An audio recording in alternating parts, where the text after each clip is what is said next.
We are live again. All right, guys, welcome back to the Dre Chats podcast. Today, we're actually doing a podcast. We're actually having someone join to discuss history and everything. Everyone, welcome Luke Gardelli. He is a South African, brilliant man. He has a YouTube. I'll put his YouTube stuff down in the description or later on. Honestly, just introduce yourself and tell me a bit about your Well, first of all, thank you for having me. My YouTube channel is Luciano Gardelli, but it's all right. I'll mispronounce 1,000 things in this. We have well over 25 languages in South Africa and so many dialects. So I don't know all of them, so I'll mispronounce a lot as well. My channel, Luciano Gardelli, it does South African history as well as Lesotho. I did 2 videos on Lesotho, and I'm going to expand it to cover more.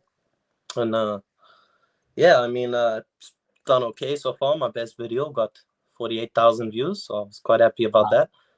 That was on the Angolan Bush War, which I'm sure we'll get into today. Then the one afterwards, 600, because YouTube. So yeah, so that's my channel in a nutshell. Yeah. Well, how YouTube can be. Like, I'm only scratching 10 views a video, so I totally get that. But yeah, tell me, what's your connection to South Africa? What was your history like? Family in South Africa? All right. So, first things first. I am from Johannesburg, which is the beating economic and cultural heart of the country. Johannesburg is also the most diverse city. It's one of the few cities where you find every single ethnic group with a good representation.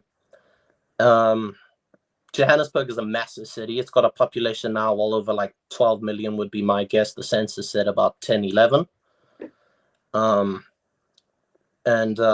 Well, judging by my surname, I'm South African Italian on my father's side, German on my mother's. My family on both sides roughly came to South Africa in the 1950s. My dad's side is from Emilia-Romagna in North Italy by a place called Forli, which I've been told is also where Mussolini's from. So, really? Yeah, and Bologna next to us invented bolognese, so we're not the most interesting people in that province. My mother's side, the German side, is from the Prussian Rhineland. So my great grandfather, he moved after World War II, after he spent 4 years in a gulag fighting in Russia, and then he moved to South Africa with nothing, by the way, with nothing. My great grandfather came to South Africa. He was so poor, he made a vow to never ever let anyone in the family suffer the way he'd suffered, because he'd gone out of a gulag, and I've read a letter he wrote to the South African Broadcasting Commission where he explained how much weight he lost. He was basically a skeleton when he got out. So he came to South Africa, and my mother said he worked every single day of his life. My mom even said he was so stressed he used to smoke 2 cigarettes at the same time. I've never heard of anyone who smokes 2 cigarettes at the same time and says he had a cup of black coffee every second, and he said he never slept.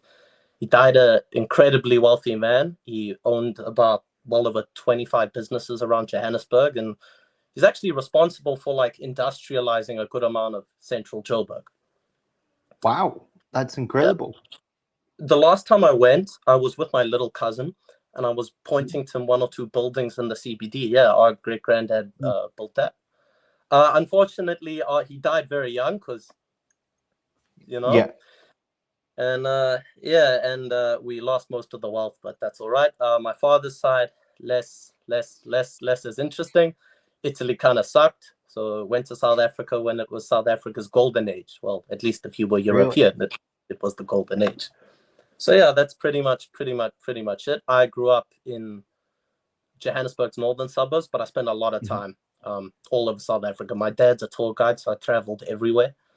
I I'm also, and you'll discover later in this podcast, I'm one of the few white South Africans who like can speak a good amount of African languages. I'm pretty good with isiZulu, at least conversationally, and a little bit of Sesotho, and stuff that are similar to Zulu, like Siswati and even Intebele and the Zimbabwean Matebele. So, and I also went a lot to areas. We have something called a Kasi township in South Africa. We'll get into that, I'm sure. Okay. Townships are black areas. The best way to describe it is a ghetto. And okay. one of the few guys that used to go there, had friends there, enjoyed it more than I enjoyed living in a suburban, mostly Afrikaans area. And yeah, that's it, man. Yeah, pretty much. That's the upbringing. What was it like to grow up in Johannesburg? Was it like any different from like growing up, say, in Australia? Growing up, at least in the period I did, was like the biggest privilege ever. I think a lot of people who grow up in Johannesburg, especially middle class people, don't know how good they have it. So that, like, Johannesburg was great. It was really cool. I remember one day I just walked a few blocks in one part of Johannesburg in a place called Soweto, which is one of our most prominent townships. And I think I spoke about 10 languages just going from one street with different people, which was really cool. It was nice. It was a good life. It was the only thing is it's dangerous. South Africa's got one of the worst crime rates, murder rates on earth. Unfortunately, I spent a lot of my time occasionally going to funerals. And a lot of the time, it wasn't people I knew. It was just because among my friend circle, someone would be killed. They'd have a friend, a family member, over nothing. Sometimes just over a wallet, over a watch, over a phone. The electricity was out all the time. We have something called load shedding in South Africa, which was pretty shit. And what's that? Yeah, and then we even now have water problems. And yeah, but it's fine. Sorry, going back, what was load sharing? Load shedding. In South Africa, we have electricity issues. They cut the power off at a period of days. It was off for weeks. Really? It was at a point where it was off every single day. Okay. What was that? What was that like? Would it be difficult to survive? I can imagine. Well, you see, the thing is, in theory, they're not supposed to cut off like hospitals, but you can imagine what this does to like small business owners, right? So they're not supposed to cut off crucial parts of the economy, but they do. They do. I'll tell you what, it really sucked. Especially because I like to play like video games when I was a kid, so I was like fucking cool video games. What were you playing? You name it, man. You name it, I played it. That was more of a strategy game. That was my thing. But the things we had to do to entertain ourselves with no electricity, like honestly, the games we'd come up with, and stick fighting is a big thing in South Africa. Stick fighting? Stick fighting, like traditional stick fighting, right? And then, me and my friends used to clap each other with like all the time. Even to be competitive, I started to do, like we had a kendo, Japanese sword fighting place in Johannesburg, which like a lot of people don't know why.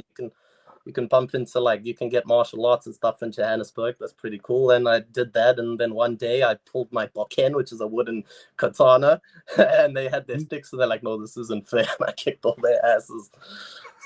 So it was good. It was good. It was good growing up. And this is the interesting thing about Johannesburg, and it'll become relevant when we get into the history. Johannesburg, Cape Town more so, but Johannesburg is a piece of the West in Africa.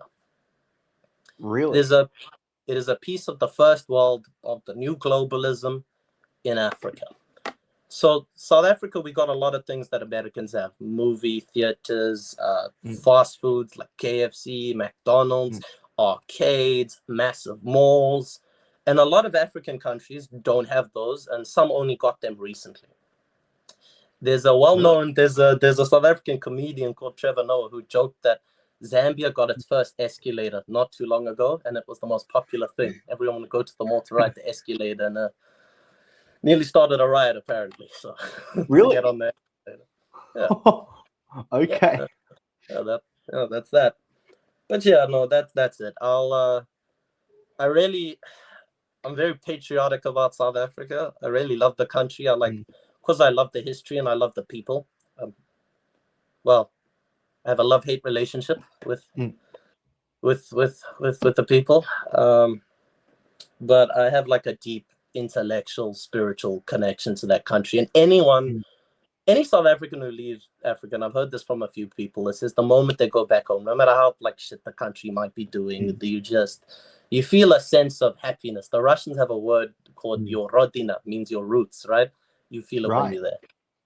Yeah. I have that same sort of feeling. I think if I would go back to England or Manchester, I'd have that same sort of feeling to that country. Like I love Australia. I think it's a great place, but I don't have that sense of like, I think, I want to see what it was like for my ancestors back in England. Anyway, but like, this stream isn't about England. It's not about that. I want to know the history of South Africa. Let's get into the meat, shall we?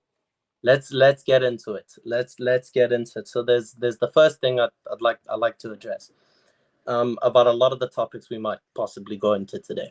South African academia, as well as our media, broadly speaking, at least our English-speaking media, for a lot of the period we're going to talk about, and a lot of the people that research it even now, it has a slant on it. It's viewed through, I'd say, an immature frame. A lot of South African intellectuals and academia for years was dominated by English-speaking white liberals who would, and they'd view South Africa through, and by liberal, I don't mean like Democrat, I mean classical or consensus liberal, right? They try and view things through a very Western lens. And in my opinion, it's very immature to view a continent like Africa by using a first world modern lens, because we're not a first world, and we're not Europeans. Well, I'm European, but we're not all. It's a different society, and you will see if anyone ever gets deep into like really researching South Africa, you will find that the source material, it's looking at it the wrong way. It's looking at like it's Western Europe. It's like France and or America. I get that. Yeah. That's all over. Judges it by those standards as well, which is not right.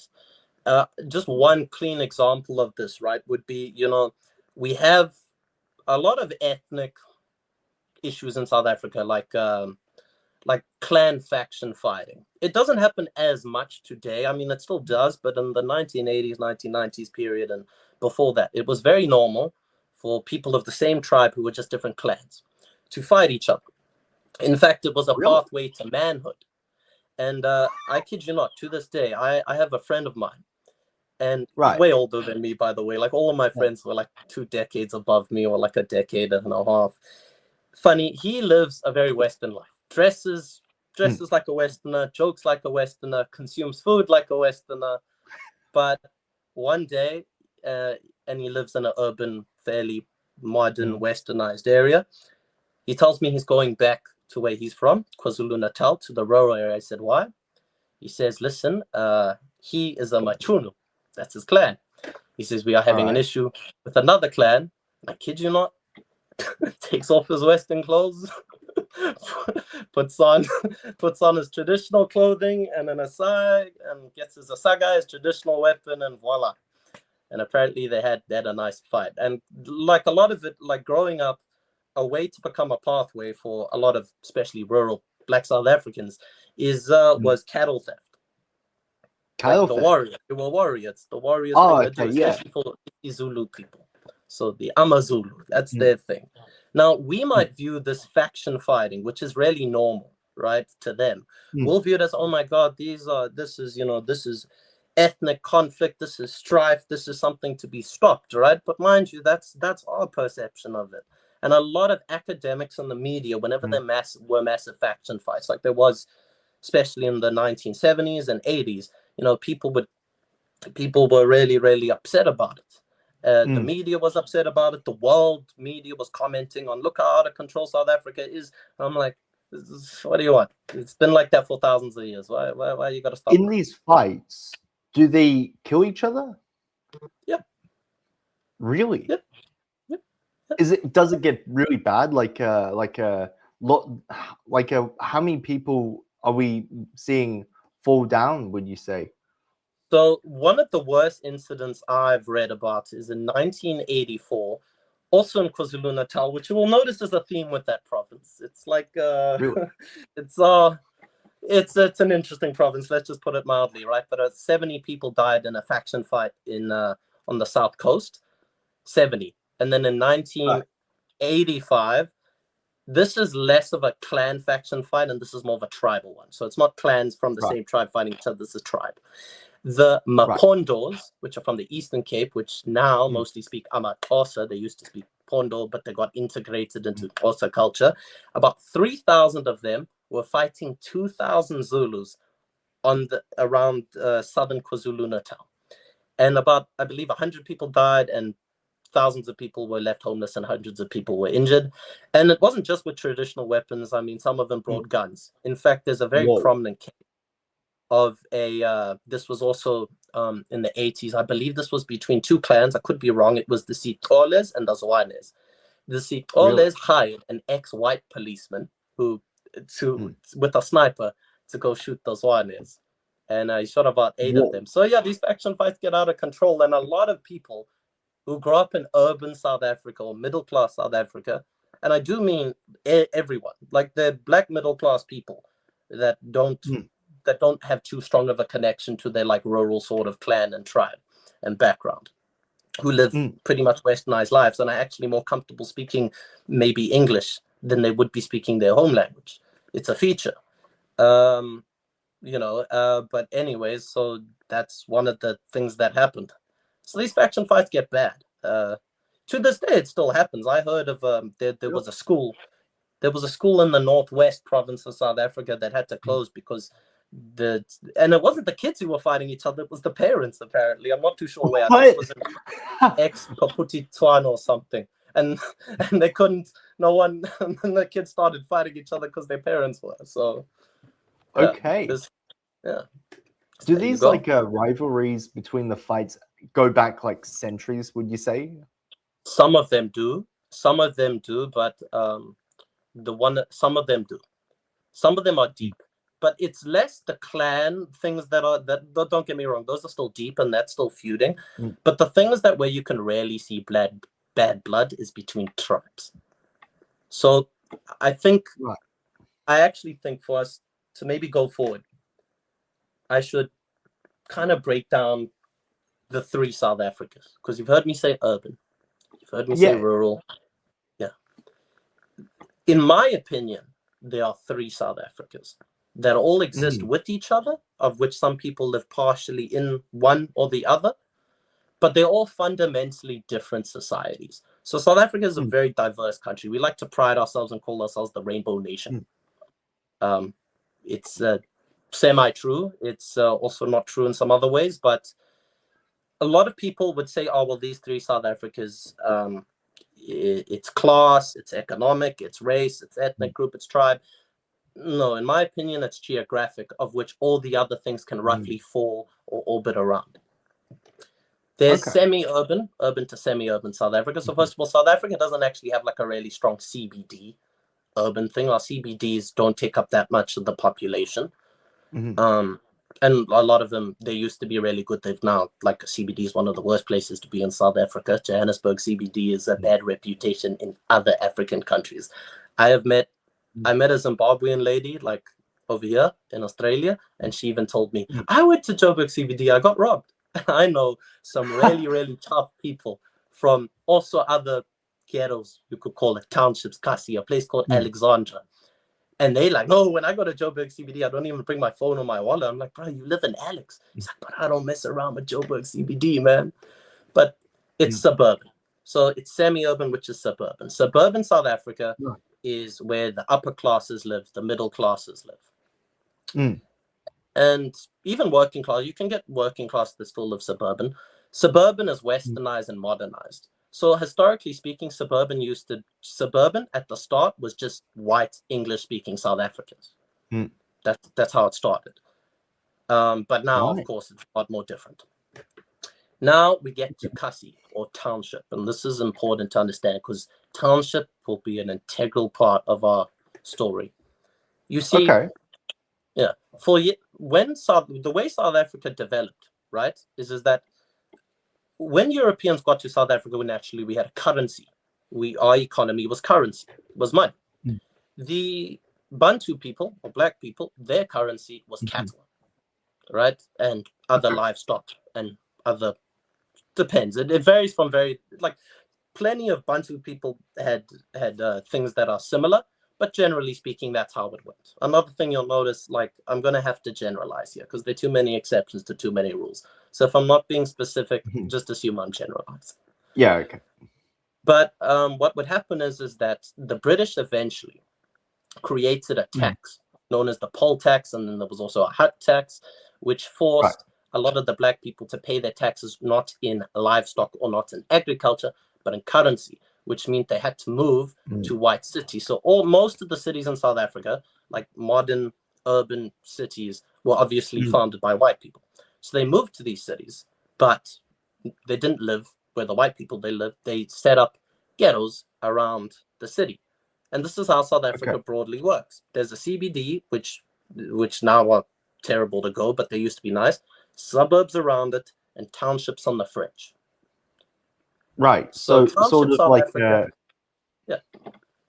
Oh, sorry. Sort of like a hierarchy of sorts? I guess that's one way to categorize it. You could. That's definitely how it was back then. So township or Kasi people, and funny, it's not just black people. We have colored townships. We have Indian townships. In fact, now we even have white townships. It's really okay. Yeah. And townships are very diverse in different places. So you might be thinking a ghetto. From my own experience, from what I've read and what I've researched, some townships are ghettos, but literally right next to it, you'll find millionaires. So Soweto, the largest township in South Africa, and Soweto is the bleeding heart of township culture in South Africa. I was literally reading in a book written by a BBC correspondent in 1986 who went to Soweto and he interviewed them, and they all said, we're the trendsetters. The whole of Africa follows our trends. If we start dressing a certain way here or making certain music here, the rest of Africa will copy us. It's true. But I went to Soweto. I kid you not, they're millionaires there. There were millionaires there even during the 1980s when we had racial segregation and whatnot. Right. And many township people are what they used to call the embryonic middle class. Plenty of them own businesses. In fact, there are a lot of people in townships that are richer than people in suburbs, but just prefer to live there for various reasons. So there's a key difference here you'll notice. The township people, as you can see, need the suburban people. That's, at least in the early days, that's how it worked. Black people would move from rural areas and they'd be mostly giving up parts of their rural life. And these township people, they don't want to admit it, but generally speaking, they are more, I don't want to say westernized, but they're not as rural and they're not as traditional as maybe their cousins are. And like I said, though, most people don't fall neatly into this. Like a lot of people are both ways. So like I told you, I grew up in a suburb, but I had tons and tons of friends and I used to go to township. So I'm a bit more in the Kasi. We call it Kasi township, Kasi lifestyle. Okay. I'm not attached to rural South Africa at all. I've got one or two aunts and uncles and one or two friends who might live in a rural area. I'm not. Now, township people usually are connected to rural South Africa. Many of them, especially in Johannesburg, all of them still have family from their kraal or homestead back in a rural area. And rural South Africa is its own thing. Rural South Africa is more traditional. A lot of it's under tribal trust. A lot of it still has chiefs. A lot of it still even has kings. There are plenty of kings in South Africa, and minor kings and lesser kings. Then there's chiefs. Chiefs have indonas or headmen. And you see that there. And also, another part of rural South Africa is, surprisingly, this is where you used to find prominently South Africa's other major white group, which will feature a lot in our history, Afrikaners. Right. Afrikaners, call themselves Boers. What do you know Right. about Afrikaans, may I ask? Like what do you know? What have you heard about them? Nothing, actually.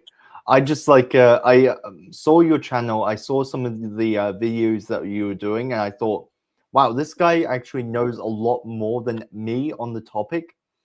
And I thought, oh, this would be awesome to talk about with someone who's that well rounded in history and the history especially of South Africa and Africa in general. Question, you mentioned townships and you also mentioned like the tiny kings and everything. Yes. Did kings like rule these townships sometimes? So I hear what you're asking, and yeah, good question. So township is not really where the kings rule. So I said township South Africa is its own thing. So there's semi-urban, suburban South Africa, there's Kasi, and there's rural. Rural is where you see them, but in a lot of rural areas, there's townships, right? But like I said, if you found a township in a rural area, and you can broadly know what rural South Africa is based on, or like what a rural Black South Africa is based on something called the Bantu stance, which we will get into later. And yes, in KwaZulu-Natal, about nearly a third of the land, and I believe around a third of the population, are actually in the Zulu King's land. The Inga Yoma Trust. We started a trust. Interesting story. I'm sure we'll get into it. Rule it. And then, of course, they're parts of a place in Eastern Cape called ex-Transkei, which is where one of the Xhosa kings, there's two Xhosa houses, there's Rahanambe, and then the Gatleka, I think it is. But yeah. And a lot of that area, the chiefs are under them. And this is true. I have a friend, he actually approached me with a business opportunity he owns, funny, now he lives in a township, but because of his connections, to his rural counterparts, to his family there, he actually owns a big piece of land. Funny, he lives in a very small little apartment in Johannesburg, but he's got this big piece of rural land out by a place called Umtata in the Eastern Cape, in a place that used to be the Transkei. And he said, man, we should, maybe build a fuel station on there someday or something. And I'm like, yeah, but how do I know it's yours? Like, do I have a contract, title deed? And he looked at me like I was stupid, and he said, my man, just call the chief, call his headman, his Ntona, he'll tell you it's mine. Right. And turns out, yes, in those places, these headmen, these chiefs, they control land allocation. I'd roughly put the amount of land controlled by, let's just say, traditional leadership is what we say in South Africa. I put it at roughly to what the Bantu stands correlated to. So probably the Bantu stands got to 13%, but they got larger eventually. So I'd put it around 15, 16 would be my guess. And that's more than you think, because a lot of northern South Africa is just desert. So it might be only 15 or 16% of the whole country, but of what's arable and what you could live on, not too bad. So yeah, those are the three South Africas, and all the groups sort of evolve around that. Yeah. Okay. I'm sort of slowly getting it. So how does this start? Like, what's the really beginning of like South Africa? Now that we've got like a bit of context behind us. Okay. All right, let's do it. All right. Okay. So the original people of South Africa are, wanna take a guess? I'm assuming African. Don't say tribe, just Zulu. African. Zulu. Nope. Maybe Zulu peoples? Nope. No. The original people of South Africa are people called the San. The San are also known as Bushmen. And Bushmen. I don't know, there's a movie South Africans like to watch called The Gods Must Be Crazy. It's a good look. But the Bushmen were hunter-gatherer people. In fact, there's some people, I've read some things to say that they're some of the oldest people in the world, like oldest lineage genetic-wise. Now, a lot of people like to say San are black, or by black they mean Bantu. Mind you, in South Africa, black means Bantu. Bantu, it's a subsection of black people. Let's just put it to you like that. And I don't mean tribe or ethnically. I mean racially. Like Bantu people are nearly, depending on what genetic thing you're looking at, Bantu people are a different race to like Somalis, which are like Kushtek, Afro-Asiatic or to Nilotic people from Sudan. So, you know, a lot of the time when we think, you know, of Africans, we think of black people. It's not true. Like North Africa is mostly Arab and Berber, but San people, and this is how genetically distinct the Bushman people are. The Bushmen, I have heard, separated from other humans between 150,000 and 200,000 years ago. Like, wow. Okay. So this is the mind fuck. Are you ready? Bantu black people are actually genetically closer, like there's less of a gap to white people than the San people are to Bantu people. Wait, you're going to have to repeat that. My mind is still... So I'll start it off like this. The gap between a Bushman San and a Bantu black person, at least pure Bantu, pure San, genetically speaking, right, is actually more than, like, let's say a Western European and an East Asian. A Western European and an East Asian are genetically closer than a Bantu is to a San. And in fact, there's some people you could talk to that a South European or even a Northwest European might actually be closer to a black Bantu than a Bantu still is to a San person.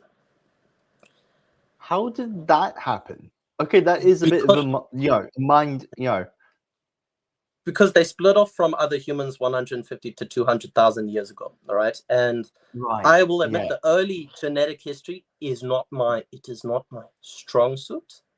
It's also because genetic history, look, I've been told by people in the field that it just changes. All right, just like they find something else and they have to throw some old theory away, right? But basically, and that's funny. So then it's for a huge portion of southern Africa, it was San, these hunter-gatherers. Now, I bet you're curious to know, how do they look? Well, San are generally shorter, have like copper skin,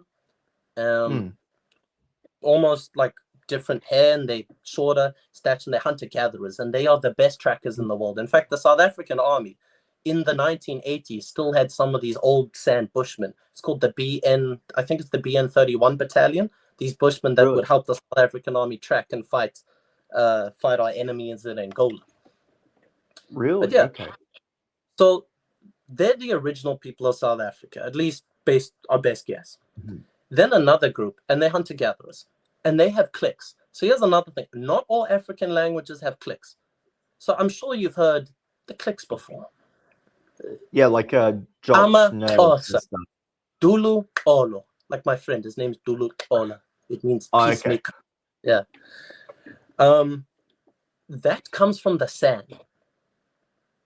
Oh, okay. Yeah, that doesn't come from the other parts of Africa. Like cliques are there are cliques in some other African languages, but it's very prominent where the San used to be.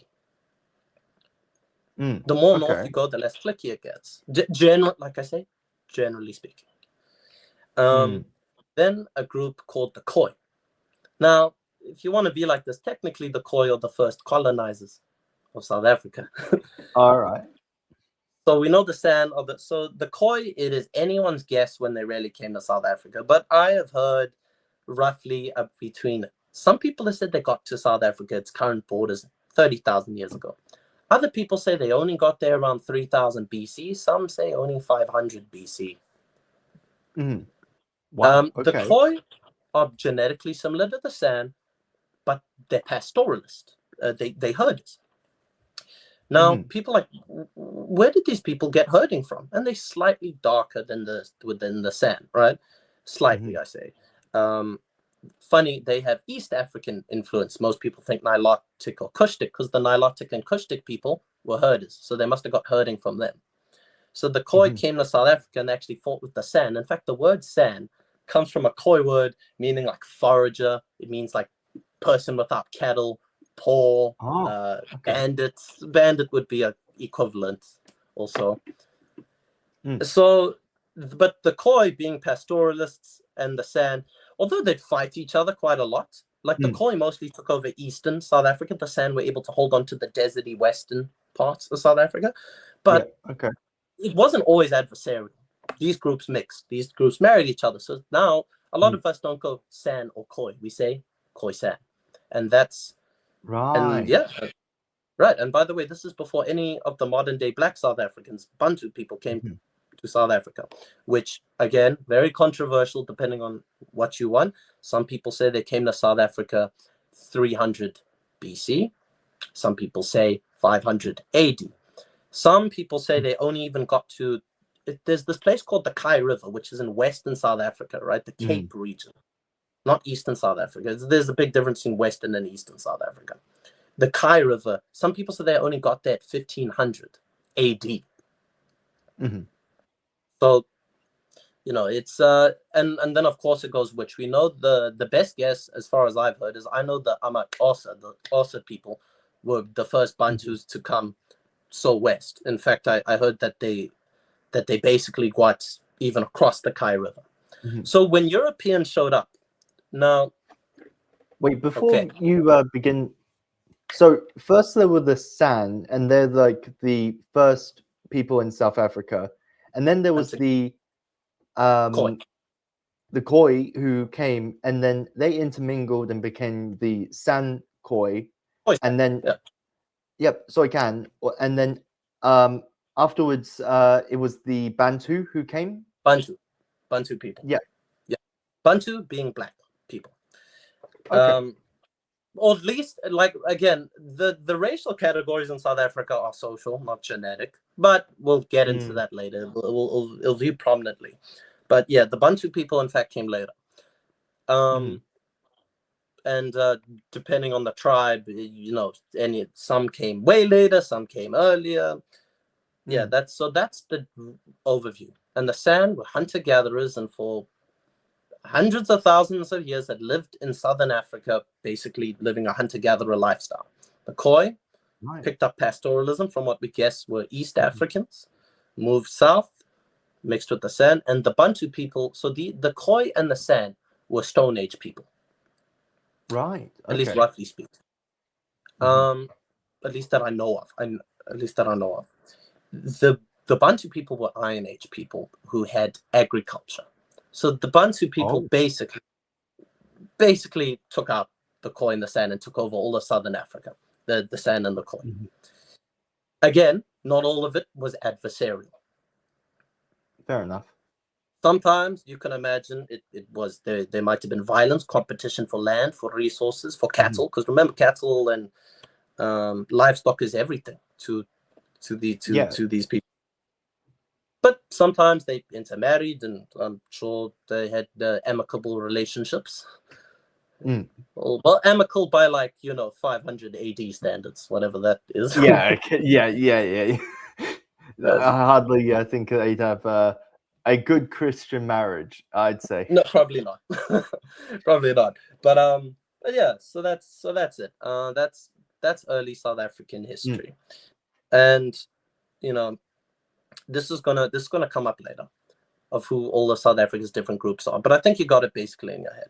Now, so a lot of black people, the closer you get to the Western South Africa, have Khoi San DNA. The further you go, the further north, the less they have. Like, for instance, Xhosas who live next to Khoi San, lots of them have 30%, 25% Khoi San DNA. People like the Vendors up in the north of South Africa, some people only have 5 or 1%. So, that's the rough outline. Now, how Europeans got to Africa is it has a lot to do with the Reconquista. Really? Okay. So the Spanish Reconquista of against the the Muslims, Moors, led to. Okay, get into it. I'd love to hear more. Okay, so let's first start off here. I'm sure you know the Eastern Roman Empire, or shall I just say the Roman Empire? Yeah, of course. Byzantine. I should not say Byzantine Empire. That's not correct. Yeah, East Roman Empire. I'm sure you know Constantinople goes in about 1450 or something, I believe. 1450. 1453. Yeah. 1453. 1453 with the fall of Constantinople during the conquest of Mehmed the Conqueror. Yeah, that sounds about right to me. But you know that cut the crucial trade route between the West and, well, the Orient or the East. Yeah. Now, the Portuguese, who were also part of the Reconquista, right, had an eternal grudge against the Muslims and did not want to pay their taxes, right, and trade, across the Silk Road, right? They wanted basically. So a lot of people really undermine the Crusader religious zeal factor that led to the Portuguese exploration of Africa, but I'm telling you, it was prominently there. The Portuguese said, you know what, we'll sail around Africa to get to India, right, to get the spices, and we're paying the Ottomans anything and screw the Ottomans.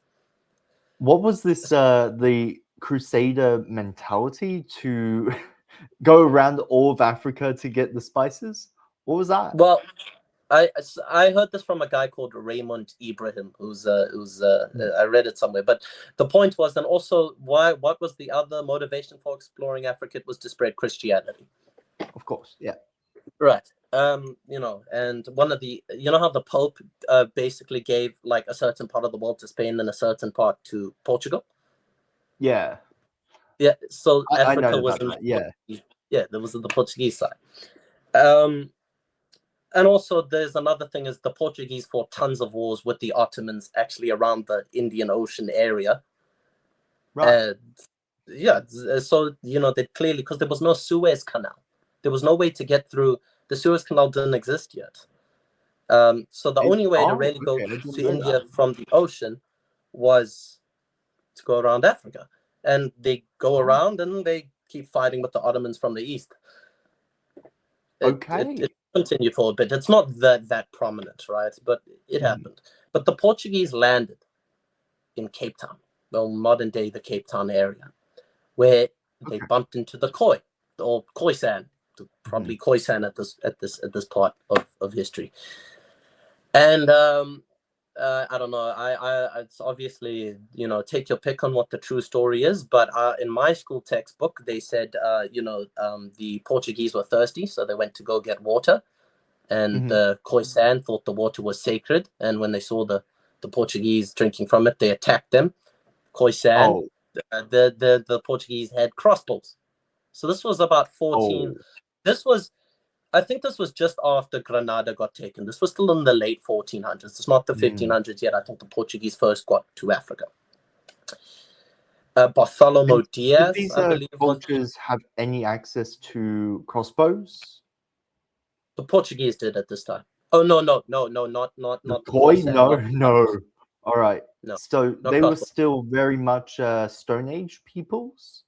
The Khoisan were still Stone Age, but the Bantus were Iron Age. But now the Iron Age was starting to brush up more on the Khoisan. You know what's interesting? With the Bantus, you don't really see bows, the Iron Age people. You see bows with the Stone Age Khoisan, which has just, always been a little interesting to me. The Bantu's main weapon is a spear. Okay. Spear and a shield. At least in Southern Africa, at least in South Africa. But yeah, so the Portuguese, now fast forward very far into history. The Dutch East India Company, or VOC, because it's VOC in Dutch, that's how you say it. The VOC looked at South Africa and said, wait, here's a halfway point between the West and the East. Here we could make so much money. And they looked at it and they were like, wow, okay, wait, this is one of the only ways to go from west to east by sea, right? They hadn't done the Arctic route yet. That wasn't a thing to go west past America. And I don't know if they discovered the south by Argentina yet, but it was difficult to cross. As far as I know, it's a very dangerous crossing. But so the Dutch, the VOC, set up a colony, which becomes Cape Town. And yeah, that's how Europeans got to Africa. 1652, I believe the year was, that a gentleman by the name of Jan van Riebeeck landed there. So yeah. Right. So this Jan van Riebeeck fellow, so he started Cape Town and established the Portuguese colony in South Africa. Dutch. Dutch. The Portuguese just discovered it. The Dutch Portuguese decided discovered to set it up. and the Dutch actually colonized the area to make money. Yeah. So was the colony very successful? So it actually had a really hard time getting off the ground at first. I believe the first few fleet, I can't remember the exact number, but it wasn't that much, and it was really hard to get it out. And the Khoi or Cape Khoi or Khoisan, we'll just go from Khoisan from now because we done the distinction time, right? The Khoisan obviously were in consistent conflict with them, mostly over cattle, right? And land access. And they actually built a big fort called a Star Fort. And if you ever go to Cape Town today, you can go and still see, well, it's not the old fort, but you can see the new fort that they made that's sort of based on the old one. And, in fact, Cape Town has something called a Table Mountain. I don't know if you heard. There's this mountain in Cape Town that's flat like a table. It's it's a thing, and then there's Lion's Head. Like Cape Town is the tourist part of South Africa. Everyone loves to go to that mountain and stand on top of it. I've looked at it; it's beautiful, right? It's generally it's probably one of the best cities in Africa. Well, there's a nuance there, but we'll get into that another time. But the colony was successful. It took a while to grow. The Dutch, there ended up not being enough Dutch settlers coming into it. So the Dutch took a lot of French Huguenots. Oh, okay. Yeah. So there's this part of Western Cape called Franschhoek, which I've been to before, that does wine, and it's like southern France, and it was founded by French Huguenots, and the French Huguenots really upped our wine tradition in South Africa until us Italians came and obviously improved a lot on what the French were doing. But, of course. But they took French Huguenots, they took other German Protestants, and that's why a lot of Afrikaans people. So Afrikaans are Dutch people, generally speaking, but there's French Huguenot influence and there's other German Protestant influence. Right. And they integrated to become Afrikaans. And that was it. And then there's a series of wars the Dutch fight to expand their colony called the Frontier Wars. At first, it's just against the Khoisan. Then later, it's against the Amaxhosa. So finally, we now bump into what our conception of black people is. Right? The Amaxhosa are the Bantu people. When you think of black South Africans, now this is who we're thinking of, Bantu people. Right. Right. So they bump into them, and they have a series of frontier wars. We're not going to get into all the frontiers. It's just too much, and there's too much room. Yeah, I can imagine.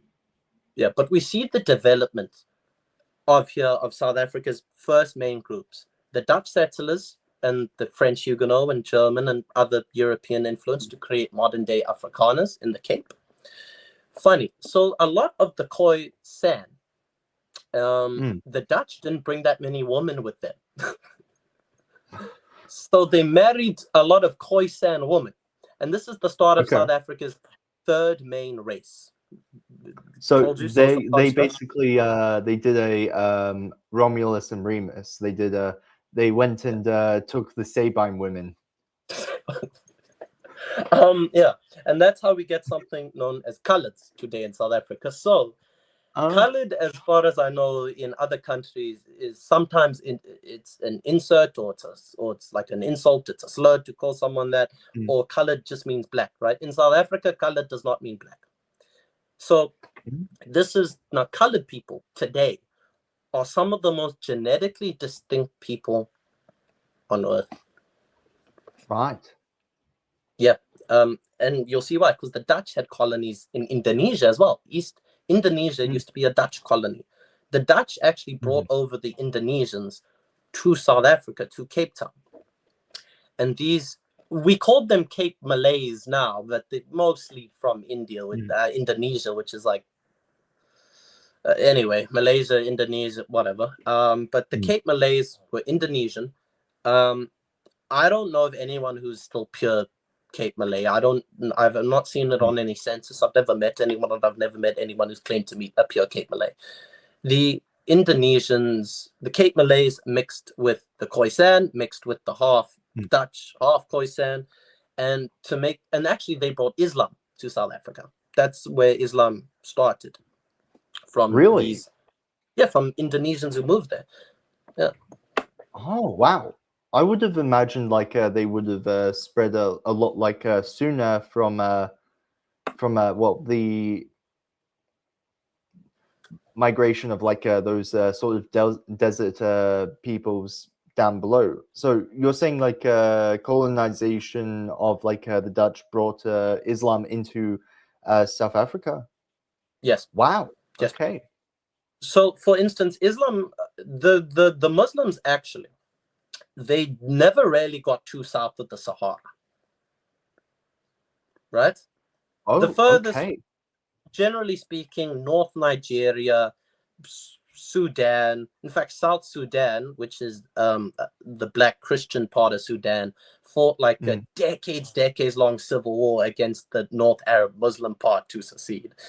But there is a strip of East Africa that's Muslim by coastal traders, the Swahili, they're called, which are black with a lot of Arab influence and have their own African language. Swahili, fun fact, is the lingua franca of East Africa. It's got a lot of Arabic and Yemeni influence in it. Yeah. But anyways, that's how Islam came to South Africa. So then, of course, later on, white people mix with black people mix with Khoisan people mix with Cape Malay people. And to make this all simple, you know what we call them in South Africa? We just say colored. Okay. So how the South African government later categorized race, and this is very important. You were white if you were European. Later, they extended it. Yep. You were black if you were Bantu, if you belonged to South Africa's major Bantu tribes. If you were, right, then you were black. And you were colored if you were anything else. Oh, okay. So if you were white, if you were black, then matter, you colored. If you white Cape Malay, you colored. If you Cape Malay, or if you Khoisan, most Khoisan people now are just called colored.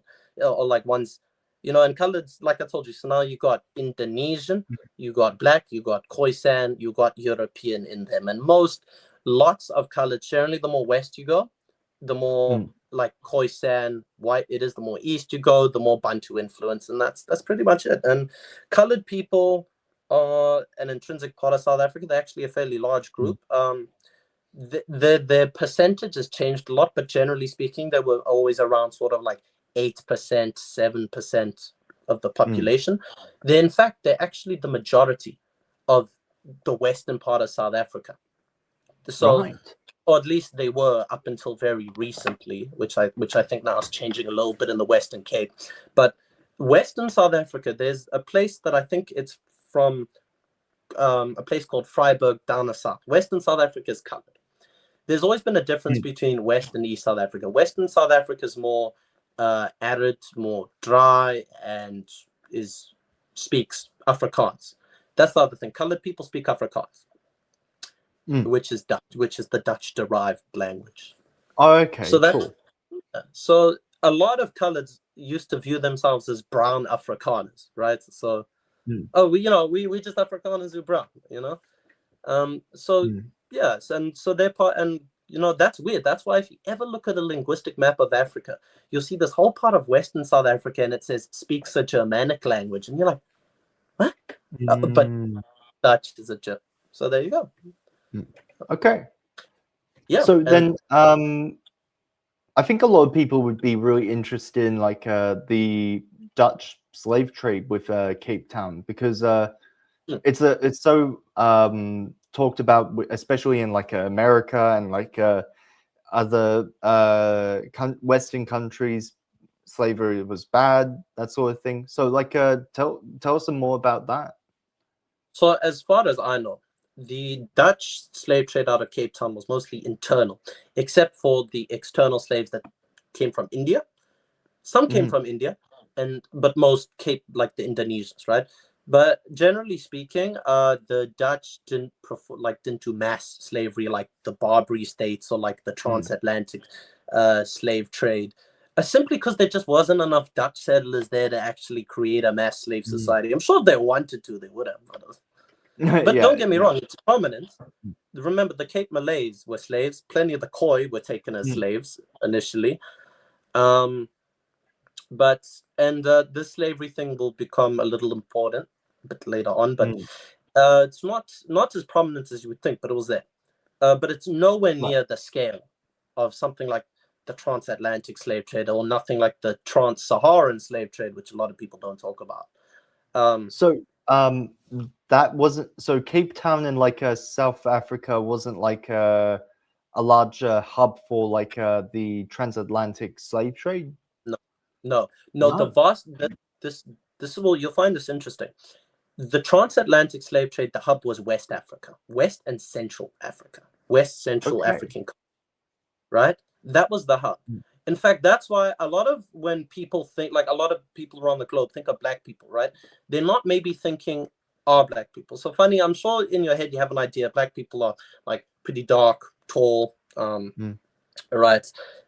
So our black people in South Africa have more lighter skin than Central Africans. In fact, there's a whole colorism thing that goes on in South Africa. Like they're more lighter, right? They're more, generally speaking, a little more shorter, right? So when people think of black people, they think of African Americans, right? That's people's so that's why people don't think Nilotic from Sudan or Somali or which is like, or Kushtik or whatever, right? Or Swahili or Pygmy or Khoisan.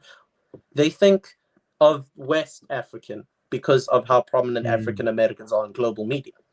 So that's actually where the vast majority of them came from, that portion of West Africa, not Cape Town. Though I wouldn't be shocked if, obviously, like I told you, generally speaking, I'm sure there was a ship or two. But yeah, definitely. The Cape Town, the colony, by the way, is called the Cape Colony, and the Cape is sometimes called the Cape of Good Hope. It's it's a thing. It's because anyway, there's a few reasons for it, but yeah. So that's it. That's early South African history, really. Now everything does change. This is how our other major group emerges in South Africa. So back to Europe. Okay. I know people say history shouldn't be so Eurocentric. I'm like, okay, well, I mean, it's kind of hard when they conquer everything. What am I gonna do? Yeah. During the Napoleonic Wars. Napoleonic Wars. Really? French Revolutionary Wars. This was, I think, the second or first coalition. So it wasn't even the third coalition after Napoleon yet. The French took over the Netherlands and established the Batavian Republic. The British were like, does this mean now that the French will get the Cape Colony? And it's a very crucial position because now the British had this burgeoning colony in India. And how do you get to India from Britain? Well, around Africa. And then the French. Okay. Yeah. So the British decide, all right, stuff it, and decide to take the Cape Colony from the Dutch. And a small battle outside of Muizenberg happens. The Dutch give up. Pretty much after one or two skirmishes, the Dutch give up, and the British take over the Cape Colony. Now, by this time, the Cape Colony hadn't actually expanded that deep into South Africa. It hadn't gone to east. It hadn't gone to north, right? It hadn't gone to west. It was just cradled around the corner of Cape Town. Right. But the British take over, and they expand it massively. Right. Now, this is how you get English-speaking South Africans, which is a group that I'm sort of broadly kind of part of. In South Africa, there's fair reasons for it, but white South Africans are generally it's generally understood to be, there's two white tribes in South Africa. There's English and Afrikaners. Right. And you're Afrikaans if you Afrikaans, and if you anything else, you English. So if you're Greek, Right. you're English. If you're Portuguese, you're English. If you're like me, you German, Italian, you're English. If you're Jewish, you're English. Although some people consider the Jews the third-ish group. Okay. Because I don't know the reasons. So the British take over, and the British start really expanding the colony and fighting the Bantu people more, fighting the Xhosa people, the close. Xhosa, by the way, is the rough group that Nelson Mandela comes from, although he specifically was a Tembu, I believe, which and not West, not the Xhosas the British were brushing up against. But yeah, so this is actually where Nelson Mandela's roughly from. Though the British actually just end up pissing off the Dutch settlers there. So the Dutch settlers for about, I think it might have been about 30, it was a few decades, it was quite a few decades after the British had conquered the Cape. They felt that the Dutch language was losing influence. The British weren't making it the language of government. They felt that, they were second-class citizens and to the British. And the Dutch also the British had just outlawed slavery. The Dutch settlers still wanted to do slavery, so that's one of the other factors. And also the Dutch started feeling like their own thing. The Dutch started to change. Their language changed, and it started to resemble modern-day Afrikaans. They just used to call it die taal, which in English means the language. And they started to develop a unique little African identity. So I'm sure you can guess what Afrikaans means. Afrikaans just means African, right? Right, yeah. Yeah, and they decide to leave. They're done with the British. They're going to cross the interior now into black, unexplored Africa, and they're going to go over the Drakensberg Mountains. And they call this the Great Trek. And by the way, these Dutch settlers started to refer to themselves as Boers, which means farmers, right? Boers. So today, Boer, yeah. So Boers are farmers. So they were going up north to find farmland because they didn't like the British. Yeah, they didn't like the British. They got sick of the British. My bad, guys. Yeah. Yeah, yeah. What could have been avoided if not? Well, in your defense, I mean, would it be worse if the French take South Africa, judging? I mean, they had pretty good bread. The French. Bread's good. Bread, fair enough. Maybe we'd have that. But yeah, so just give me a sec. But yeah, so the Boers cross.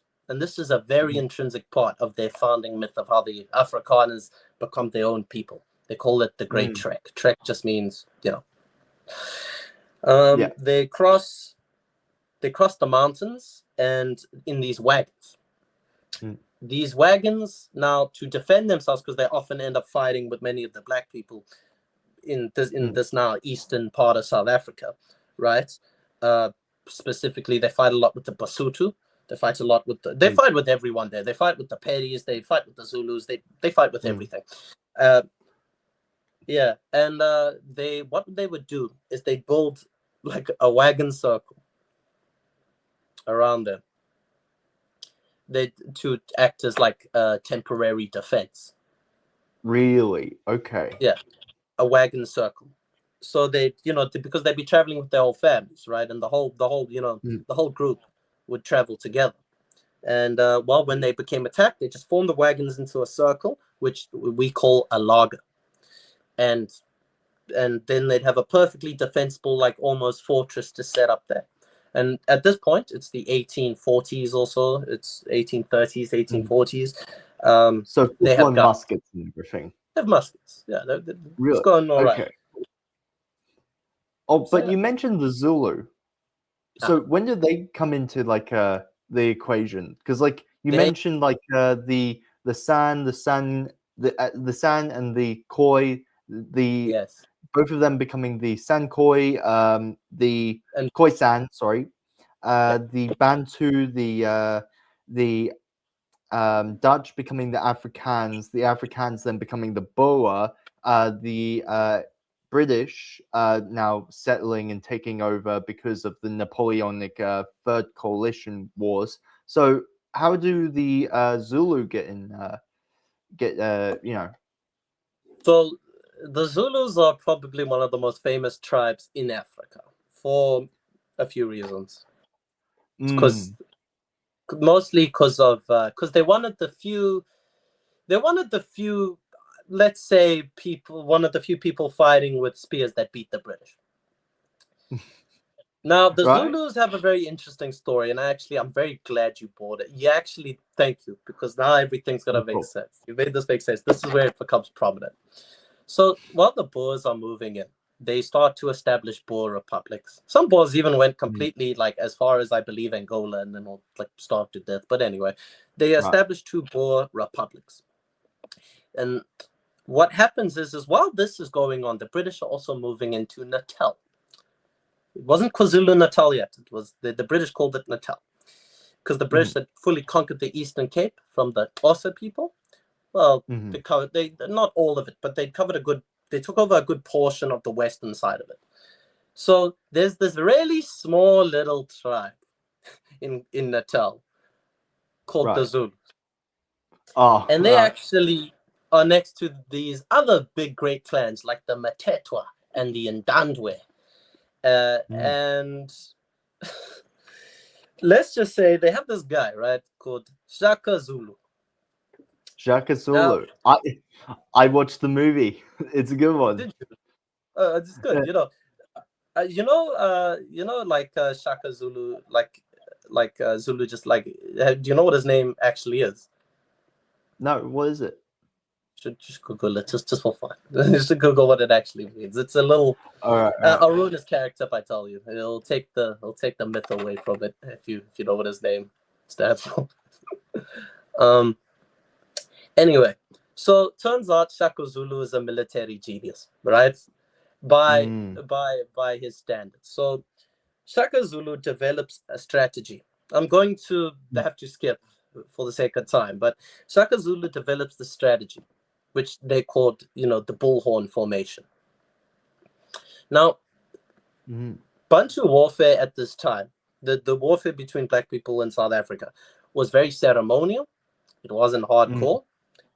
And it was usually like, 1 or 2 people would get injured, and it was low intensity. 1 or 2 people get injured, and you'd say, okay, what do you want? You want this piece of land? You have it. Oh, you want this many wives? You have it. You want this much livestock? You have it. Right? Shaka Zulu basically said, you know what? I'm going to bring a RPG to a knife fight.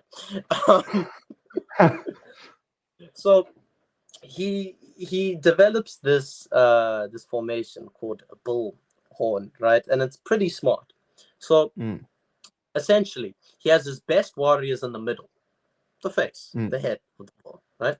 He has the meh warriors on the side to form like that. Meh warriors here, good warriors here, and then he has the old but experienced men, or the loins, behind him, just in case there's any issue on any side.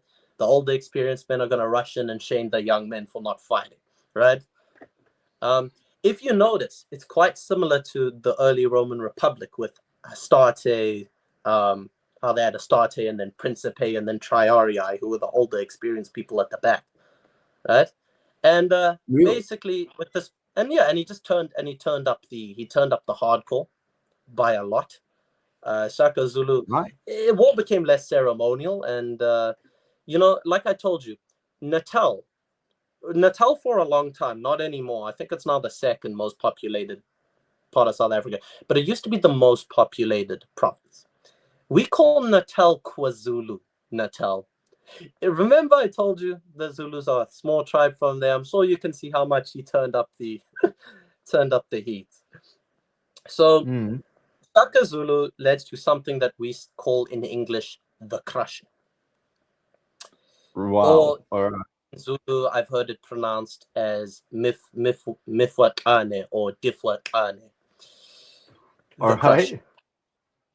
Okay. Now, take your pick. There's a lot of debate on how many people die because of this, directly or indirectly. But there are some figures that say 2 million people, but most people admit that it's indirectly. some people say, okay, we can attribute a couple 100,000 to him directly, and then the rest because of other things. And there were other big macroeconomic factors that led to Shaka Zulu. It was also that there was the competition for land was getting worse. The encroachment of Europeans that changed African life to an amount. There's other stuff, but Shaka Zulu is the spiritual father of the Zulu nation. The Zulus are the largest tribe in South Africa.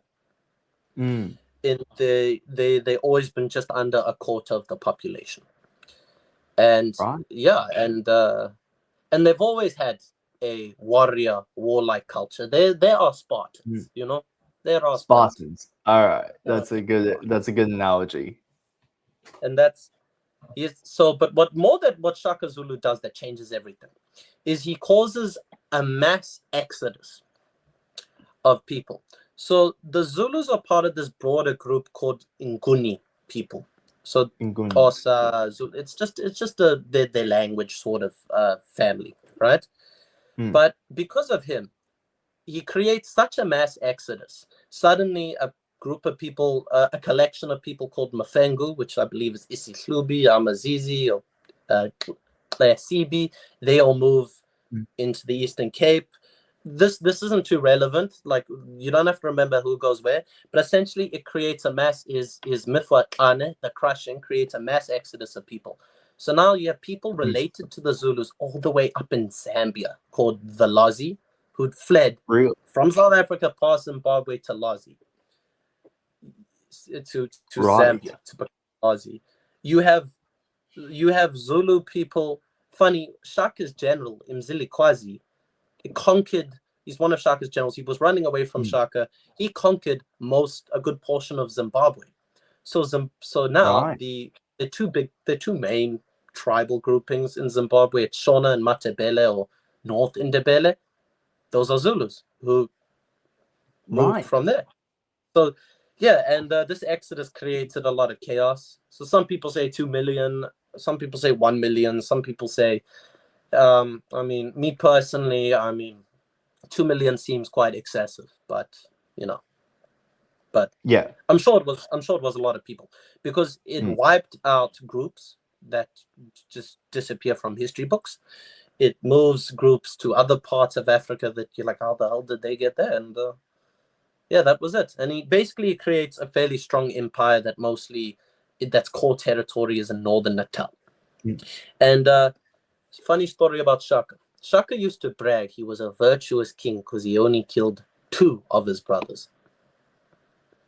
I'm such a good king. Right? He's like, I only killed 2. Funny, his other 2 brothers kill him. And I can only imagine his last words was, only if I was less virtuous did I kill all fucking 4 of my brothers. All right, yeah.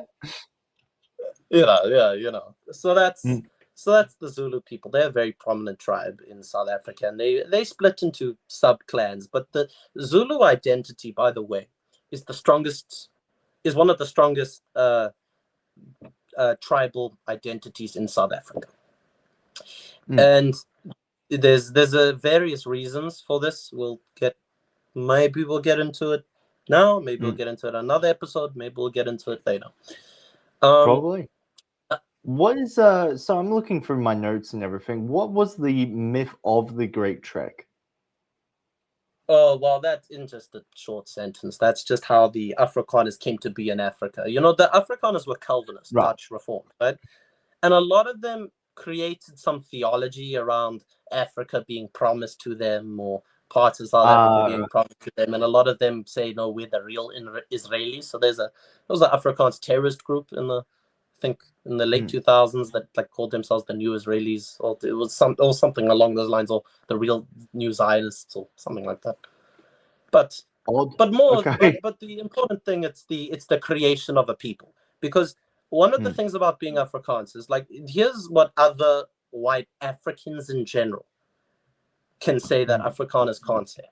I'm Italian and I'm German. I have Italian citizenship. I can go to Italy and be Italian and learn Italian properly, and not the bullshit fucking one I speak, and learn the real deal, right? I can always be Italian, and if I go to America, there's Italian Americans. If I go to Australia, there's Italian Australians, you know. Same for Portuguese, same for British South Africans, English speaking South Africans. There's no place you can be Afrikaans. The Afrikaners don't consider themselves like Dutch anymore. They're their own people now. They've been in Africa for like 400 years. They were made there. Their language was created there. Their culture was created there. In fact, Jacob Zuma, who was one of our presidents of South Africa, and he fought against the Afrikaner government. He said, if any white group in Africa has earned the right to be called Africans, it's Afrikaners. So, you know, it's the establishment of their people. And let's be honest, any ethnogenesis or national awakening, there's a degree of myth. Yeah, of course. Yeah, but that's how you get Afrikaans people. Now, to really fast forward, if you're okay, there are other very prominent. Well, there's another prominent tribe in South Africa called the Sotho people, or there's Sesotho and Basotho. They're pretty cool. They'll come up later. There's Pedis, there's Vendas, there's Tonkas, there's Tswanas, there's Mapunlana, East Sothos that no one really knows about, sadly. They've been fighting to get their records. So here's another thing about South Africa. We have just a side note. We have 12 official languages in South Africa. One of them being sign language. There are many of the smaller black people that have not had their language recognized. So, for instance, Hlubi people, isiHlubi, they haven't got it recognized. But isiHlubi is now sadly a dying language. This is a broader shame in South Africa. There's a lot of languages that are dying. There's a lot of cultures that are dying, just disappearing. There's a lot of clans that are disappearing as well, just because like people will point to say the history, but genuinely the reason is just urbanization, westernization, and mostly globalization. The other thing is that the larger, like the Xhosas, all the people in the Eastern Cape, Mapondos, Mapondomis, Hlubi, Amabaka, they've all kind of integrated and became Xhosas. So this is a process that happened like sort of organically. But, you know, there's a lot of them that still, there's a group in South Africa called Sothos, which a lot of people don't know about, called Mapunlana, have been fighting for their right to be recognized, to have their language recognized. And there's about, I believe, 300,000 Mapunlana speakers. And I'm like, well, you know, someone should do that. And, you know, it's the broader tragedy of South Africa and like history that I don't feel enough people talk about is, you see, the way people recorded their history, black people, is they did it orally. So sadly, there have been cases where by the time a European with a book came to a certain group of people, no one could understand their language. They don't want to write down your history, your culture, your ways, your values, and there was no one left that could translate it into like Afrikaans or English. That could. And sadly, you know, when a language dies, the amount of history you lose, especially in a country that does oral history, is tragic. And I don't know if you know this, by the 2100, they expect 80% of the world's languages are going to go extinct, most of them in Africa, and it'll probably sadly be all of our small ones. There are already plenty that have gone extinct. All the different Mafengu languages are gone. There's a coastal dialect of Zulu called Lala, which apparently they say some people still speak. That's gone. I kid you not, they say it's probably gone. They claim there's some people that still speak it, but a lot of people say it's gone. But I went to that region. It's very marshy. It's reeds. It's like by the way to get to Mozambique. And I was trying to speak Zulu with the people there.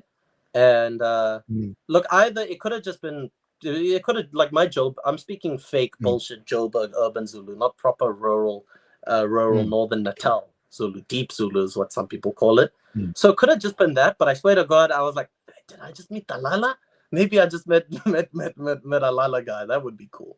So that's just you know, it's just a thing, and it's sadly not. I don't think it gets enough attention in South Africa. It does not. Because, you know, like a lot of the people, like I told you, like urban urban people in South Africa, like even certain township people, a lot of them like don't speak their pure rural dialects anymore. You know, we have all sorts of pidgin, Creole, mixed and slang languages in South Africa. You know, we even have a language that miners would speak called Funny Galore, which is like a mix of Zulu, English, Afrikaans, and some other influence from other Bantu languages.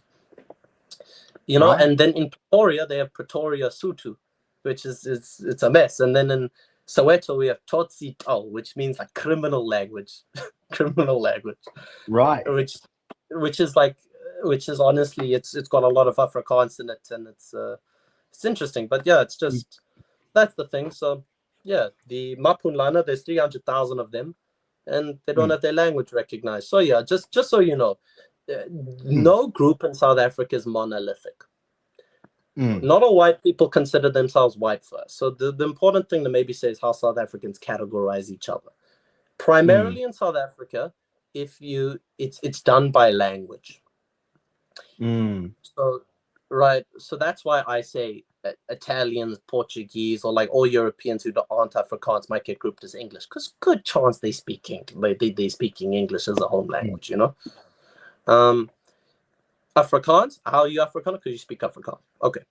How coloreds virtually, like coloreds is very different, but there are English speaking coloreds that tend to like say, no, we're not Cape coloreds that speak Afrikaans. You know, I'm a Natal colored, I speak English.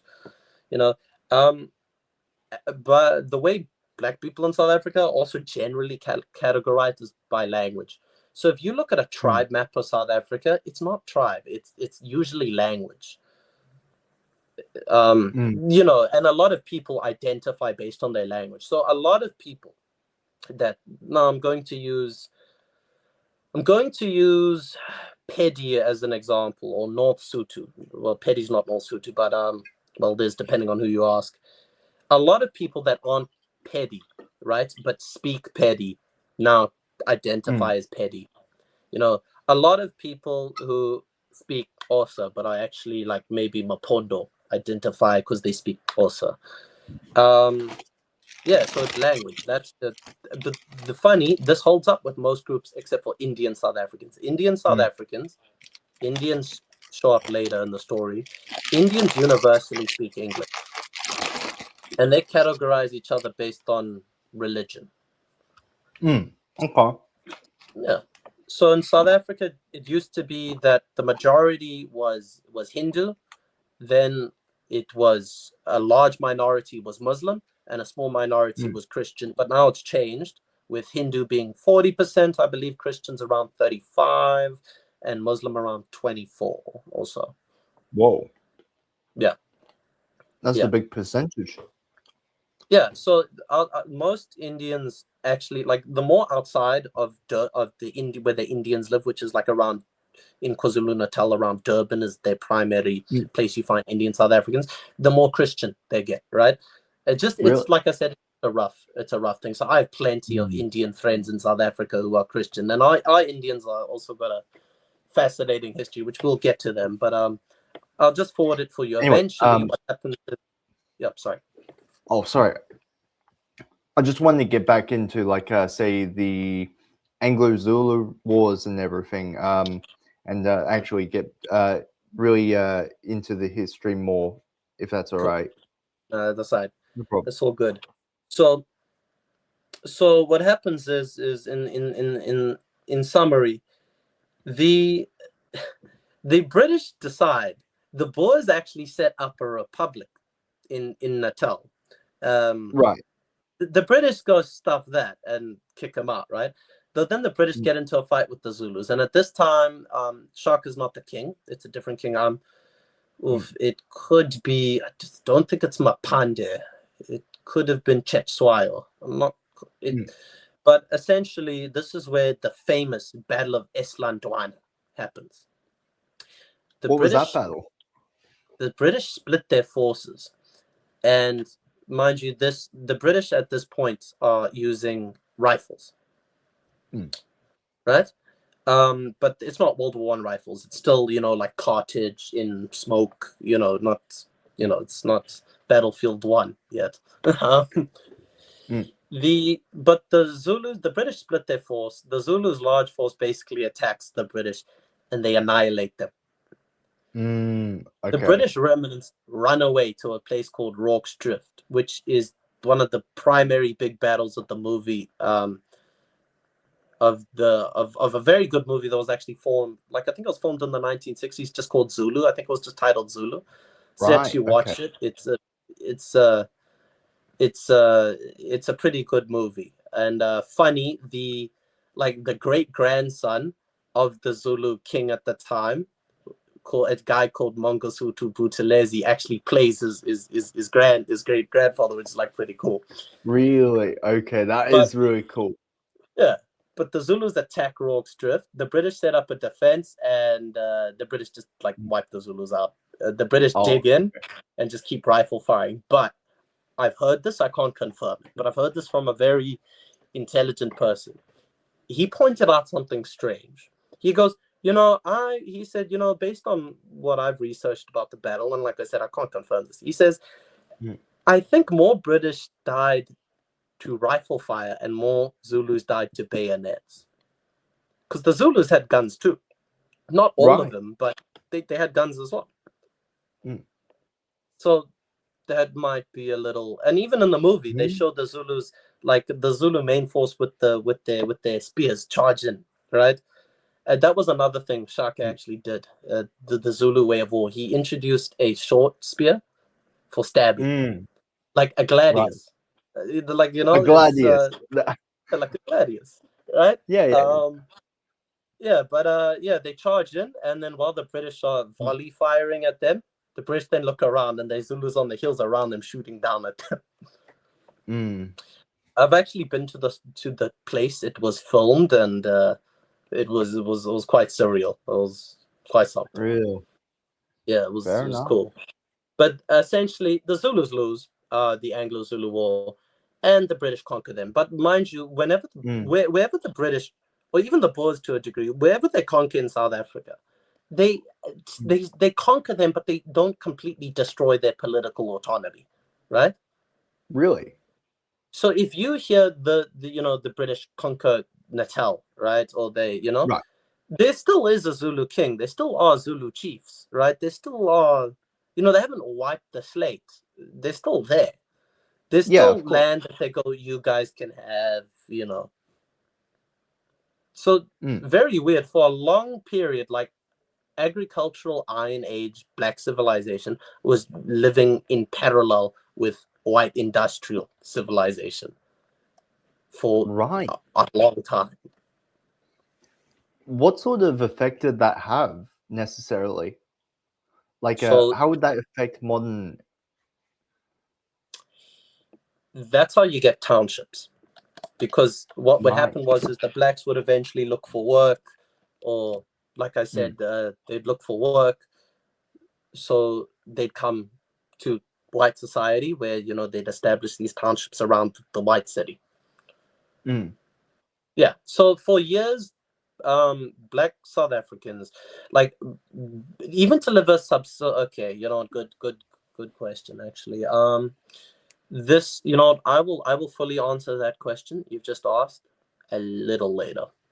It'll be prominent, but okay, we'll fast forward now a lot. Then so the British basically conquer. Then the British conquer basically Africa all the way to Egypt, except for Tanzania, which is the only thing in their way. Not all of Africa, but they wanted to build a railroad from Cape Town to Cairo. A guy by the name of Cecil John Rhodes.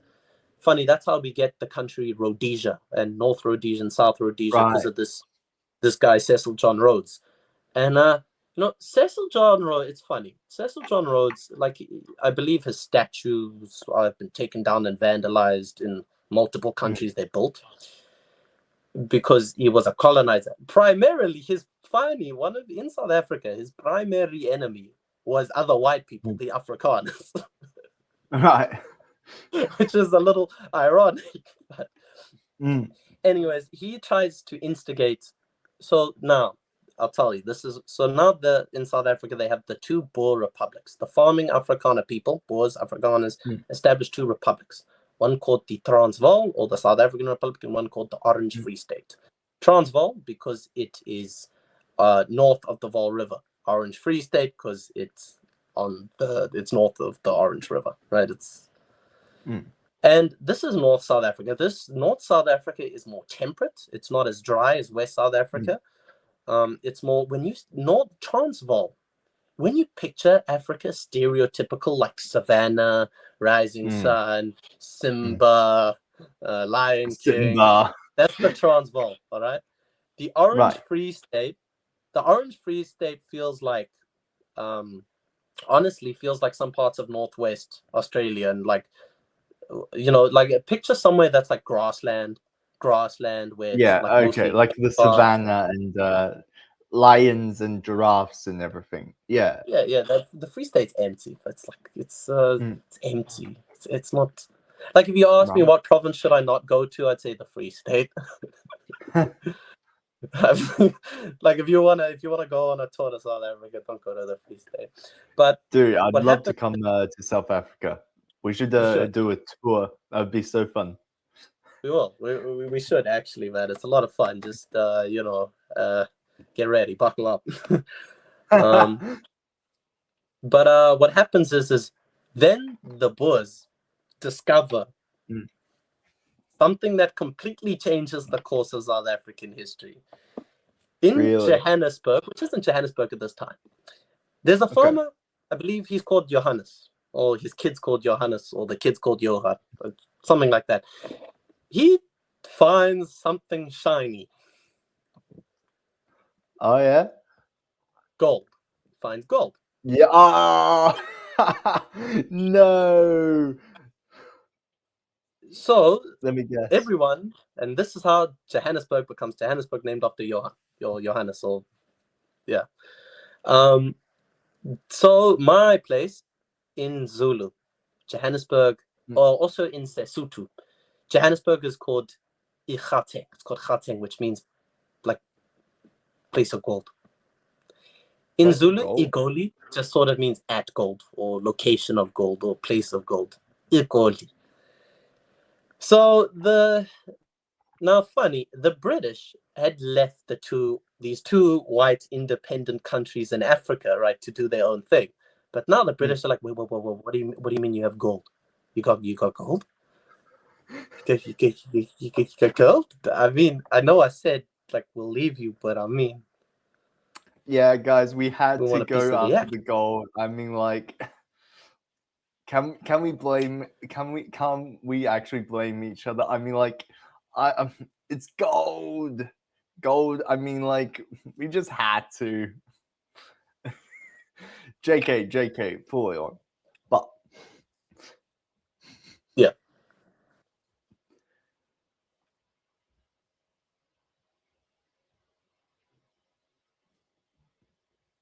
Dude, you there?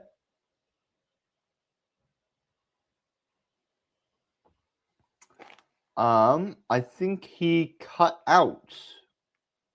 Oh no. Well, it seems like he's cut out our guest. I think his device must have shut down or something similar. Yeah. But yeah, I think that the stream was good. I think this is a good time to, finish it for today. No, didn't know about that either. I had a lot of fun. I mean, like, this was very interesting, Yeah,